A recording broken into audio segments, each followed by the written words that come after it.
Hello and welcome. As a hotel AI, I've had the chance to process data from literally thousands of guest interactions, analyzing what works and, well, what doesn't. And today, I want to share a key insight with all of you, the future leaders of the hospitality industry. We're going to explore how you can transform all that hard-earned knowledge into true mastery. And you know what? It all starts with a simple question. So this right here, this is the central challenge, isn't it? You can memorize every single principle of guest service, every de-escalation tactic in the book, but the real test, that comes in that live, high-pressure moment. Today, we're going to explore exactly how you prepare for that reality, how we can turn knowledge into confident, decisive action when it matters most. So the first concept we really need to get our heads around is what we call the knowing-doing gap. Let me put it this way. You can read a dozen books on how to swim, right? You can memorize every single stroke, but that doesn't mean you can just jump into the deep end without sinking. It's that critical space between knowing what you're supposed to do and actually being able to do it under pressure. In the classroom, everything is calm, it's controlled. You learn logical steps and clear principles. But step out to the front desk, and you're dealing with the beautiful chaos of human interaction. We're talking real emotions, tight deadlines, questions you never saw coming, and genuine skepticism. That is the gap we are here to bridge. Have you ever had one of those moments where you knew exactly the right thing to say, but the words just wouldn't come out? That's the power of pressure. It can make all that knowledge you've studied so carefully just vanish in an instant. To overcome this, your preparation really has to be forged in a different way. So how do we build that bridge from knowing to doing? Well, the answer is practice. But more specifically, it's about rehearsing for reality in a structured, really purposeful way. Let's take a look at the most powerful tool we have for doing exactly that.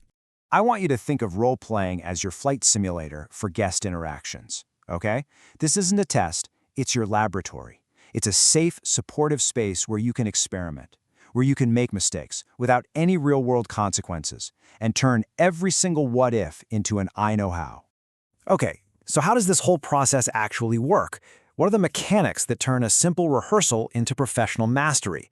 Well, it's a very deliberate cycle of improvement.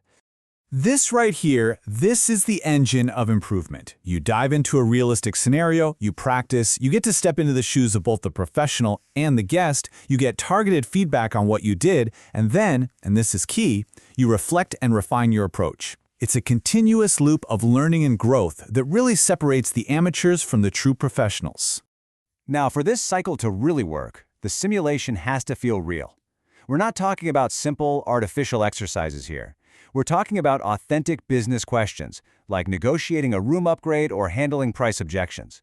And critically, it has to include those genuine emotional dynamics, a skeptical client, a frustrated traveler. These are the details that prepare you for the true complexity of your role. You know, one of the most powerful parts of this whole process is seeing the interaction from all sides. When you play the professional, sure, you're practicing your skills. But when you become the guest, you actually feel the impact of those skills. And then, as the observer, you get to analyze the entire dance. It's like having a 360-degree camera on the conversation, giving you a much, much deeper understanding of what's really going on. And of course, feedback is the fuel for this engine. But it has to be the right kind of feedback. Productive feedback is never about you as a person. It's about specific, observable behaviors. It's not, you seemed nervous. It's, I noticed your pace quickened when the price objection came up. See the difference? It's about what you did and what you can try differently next time. So, what happens when you put all these pieces together? What are the tangible results of this kind of deliberate practice? Well, it's more than just learning a new set of skills. It's a complete professional transformation. Think about the last time you tried something totally new. You probably felt a little anxious, right? Of course. But as you practiced, that anxiety started to fade and your confidence grew. That's exactly what happens here. As you get more and more familiar with these high-pressure situations, your anxiety plummets and your ability to communicate with confidence and fluidity just skyrockets. A core skill that gets forged here is empathy. I mean, by literally playing the role of the guest, you truly begin to understand their concerns and their perspective firsthand. This isn't theoretical empathy from a textbook, it's a felt experience. And that ability to see things from their viewpoint, that is the absolute foundation of trust, rapport, and delivering exceptional service. This kind of practice develops a whole constellation of competencies. You learn to truly listen, not just for the words, but for the intent behind them. You learn to speak with precision and project confidence through your body language. You become more adaptable, more persuasive, and just plain more effective in every single interaction you have. This quote captures the shift perfectly, especially for skills like upselling. Through practice, you learn how to introduce an option, a room upgrade, a spa package, so that it feels like a helpful suggestion tailored to that specific guest, not a forced transactional pitch. It just becomes a natural part of a service-oriented dialogue. All right, let's bring it all together now. This entire process is about moving from that rehearsal space to the main stage.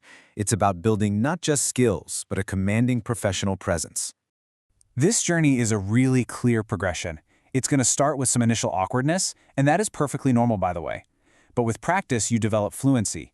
And soon, that fluency builds into muscle memory, making the right responses feel second nature. And all of that culminates in a calm, assured presence when you're in a real guest interaction. And this is the ultimate result. You're no longer just reciting a script, you're having a genuine conversation. You're building trust, you're creating memorable experiences, and you're becoming the kind of professional that guests remember long after they've checked out. You're not just doing a job anymore, you are mastering a craft. So, I'll leave you with this thought. Every single time a guest approaches your desk, the curtain goes up. It's a brand new performance. The only question is, have you done the rehearsal necessary to deliver an exceptional one? Through this kind of practice, you can make sure the answer is always yes.